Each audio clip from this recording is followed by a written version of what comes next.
The Duchess of York has broken her silence. After years of calculated distance, carefully measured statements, and protective ambiguity, Sarah Ferguson has stepped into the most dangerous conversation surrounding the British royal family. This isn't about protocol. This isn't about divorce settlements or tabloid gossip. This is about Prince Andrew, Jeffrey Epstein, and a scandal that has refused to disappear. For decades, Sarah Ferguson stood beside Andrew through humiliation, exile, and public disgrace. She defended him when others walked away. She remained loyal when the palace turned cold. But something has shifted. In a stunning revelation that has sent shockwaves through royal circles, Sarah Ferguson has made statements that directly challenge the narrative Andrew has desperately tried to maintain. She hasn't condemned him outright, but her words carry a weight that cannot be ignored. Royal insiders are calling this a seismic moment. Legal experts are dissecting every syllable. Media outlets across the globe are asking the same question: why now? What prompted Sarah Ferguson, the woman who has shielded Andrew from criticism for years, to speak in a way that exposes cracks in his carefully constructed defense? This is not a betrayal in the traditional sense. It's something far more complex.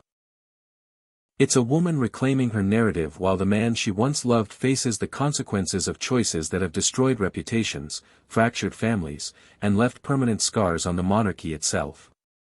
The palace has remained silent. Prince Andrew has not responded.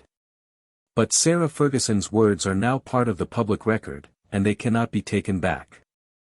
This is the story of loyalty tested, silence broken, and a scandal that refuses to stay buried. The Epstein connection has haunted Prince Andrew for years, but this moment changes everything. Sarah Ferguson has spoken, and the royal world is listening. To understand the magnitude of this moment, you have to go back. Sarah Ferguson and Prince Andrew's relationship has always defied royal convention. They divorced in 1996, yet never truly separated. They lived together, co-parented their daughters, and presented a united front even when the rest of the royal family kept their distance. For years, Sarah was the ultimate defender. When Andrew's association with Jeffrey Epstein first emerged in the early 2000s, she stood by him. When photographs surfaced showing Andrew at Epstein's Manhattan mansion, she offered explanations. When the infamous 2010 visit to Epstein occurred, just after his conviction for soliciting a minor, Sarah remained protective. She called it a mistake, a lapse in judgment, but never a reflection of Andrew's character. The palace, however, saw things differently. Behind closed doors, tensions grew. Senior royals distanced themselves from Andrew, and by extension, from Sarah. Invitations were quietly withdrawn. Public appearances became rare. The couple existed in a strange royal purgatory, technically part of the family, but functionally exiled. Then came 2019. Virginia Giuffre's allegations against Prince Andrew exploded into global headlines. She accused him of sexual assault when she was 17, trafficked by Epstein and Ghislaine Maxwell. Andrew denied everything. His now infamous BBC Newsnight interview was meant to clear his name but instead became a public relations disaster.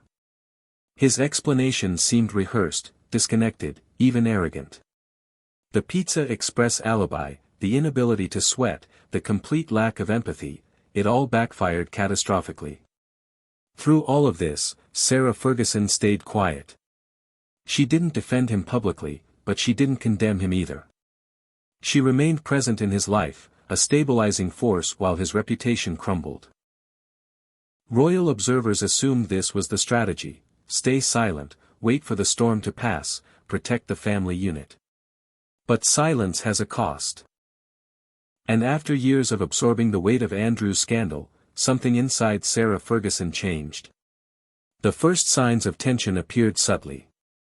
In interviews over the past 2 years, Sarah Ferguson's language began to shift. She spoke about personal growth, about reclaiming her identity, about learning to set boundaries. These weren't direct references to Andrew, but royal experts noticed the change in tone. She started emphasizing her independence, her career, her charity work. All separate from the shadow of her ex-husband's scandal. Then came the book. In her recent memoir, Sarah included carefully chosen passages about loyalty, accountability, and the complexity of loving someone whose choices have caused harm. She wrote about the pain of watching someone you care about make decisions that destroy their legacy. She didn't name Andrew explicitly, but the context was unmistakable. Media outlets began speculating, was Sarah preparing to distance herself? Was this the beginning of a strategic separation? The palace was reportedly uneasy. Senior advisors understood that Sarah Ferguson's silence had been a protective shield for Andrew. If that shield cracked, the consequences could be severe. Meanwhile, pressure was mounting. Virginia Giuffre's civil lawsuit against Andrew had been settled for an undisclosed sum, reportedly in the millions. The settlement included no admission of guilt, but it also provided no exoneration. Public opinion remained hostile. Andrew had been stripped of his military titles and royal patronages. He was no longer a working royal. His reputation was in ruins. And still, Sarah Ferguson had not spoken publicly about the specifics of the Epstein scandal. Then came the interview. In a carefully scheduled media appearance, Sarah Ferguson was asked directly about Andrew, Epstein, and the allegations. For the first time, she did not deflect. She did not offer blanket defense. Instead, she spoke about complexity, about the importance of truth, and about her own journey of understanding what loyalty truly means. Her words were measured, but they carried an unmistakable message: she was no longer willing to be complicit in silence. The exact moment came during a primetime interview with a major international network. The interviewer pressed Sarah Ferguson on the question that has haunted Prince Andrew for years: did she believe him? Did she believe his denials? Did she believe his version of events? Sarah paused. The silence stretched. Then she spoke. She said she believed Andrew had made serious mistakes in judgment. She acknowledged that his association with Jeffrey Epstein was indefensible. She admitted that she herself had accepted financial help from Epstein in the past, and that she deeply regretted it. But then came the key statement. She said, and this is critical, that she could not speak to the specifics of the allegations because she was not there. She said that the women who came forward deserved to be heard. She said that truth, no matter how painful, must be prioritized over reputation. The room seemed to stop. Royal commentators watching live immediately recognized the significance. Sarah Ferguson had not called Andrew a liar, but she had refused to call him truthful. She had not condemned him, but she had validated his accusers. She had drawn a line, subtle, but unmistakable. Within hours, the interview clips went viral. Headlines screamed across tabloids and news sites. Sarah Ferguson breaks silence on Andrew. Duchess refuses to defend Prince Andrew. Sarah Ferguson, women deserve to be heard. The palace issued no comment. Prince Andrew remained silent. But royal insiders told journalists that Andrew was reportedly blindsided, hurt, and deeply angry. He had expected Sarah's loyalty to remain absolute. Instead, she had chosen a different path. Legal analysts pointed out that Sarah's statements, while carefully worded, created distance between herself and Andrew's legal narrative. If future allegations emerged, she had positioned herself as separate, not complicit. This wasn't just an emotional turning point. It was a strategic one. Sarah Ferguson had recalibrated her public identity, and in doing so, she had exposed the fragility of Andrew's defense. Behind palace walls, the reaction was immediate and severe. Senior royals had long viewed Sarah Ferguson as unpredictable, but manageable. This changed the equation. Her statements had introduced a new variable into an already volatile situation. King Charles, who has spent his reign trying to modernize and stabilize the monarchy, was reportedly frustrated. Andrew's scandal had already been a constant source of embarrassment. Now, Sarah's public pivot added another layer of complexity. Palace aides scrambled to assess the damage. The concern wasn't just public perception, it was legal. If Sarah Ferguson continued to speak, if she hinted at knowledge or doubts, it could reopen questions that the royal family desperately wanted closed. Some insiders suggested she was being pushed out of inner royal circles entirely. Invitations to family events became uncertain. Communication channels grew colder. Meanwhile, Prince Andrew's position within the family deteriorated further. Already marginalized, he now faced the added humiliation of his ex-wife's public equivocation. Friends close to Andrew told journalists he felt betrayed, abandoned by the one person he thought would never turn. But others saw it differently. Some royal commentators argued that Sarah Ferguson's statement was an act of self-preservation. She had spent years absorbing reputational damage by association. Her own credibility had suffered. Her charity work had been questioned. Her public image remained entangled with Andrew's disgrace.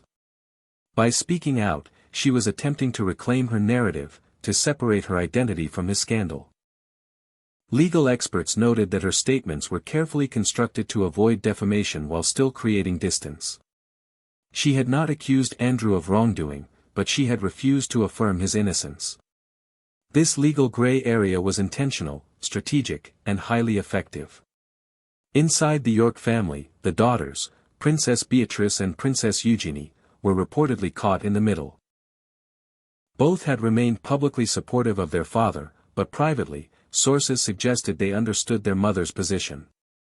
The family dynamic, already strained, was now fractured in new ways. The public response split sharply along ideological and emotional lines. On one side, Sarah Ferguson was praised for her courage. Advocates for abuse survivors applauded her refusal to blindly defend Andrew.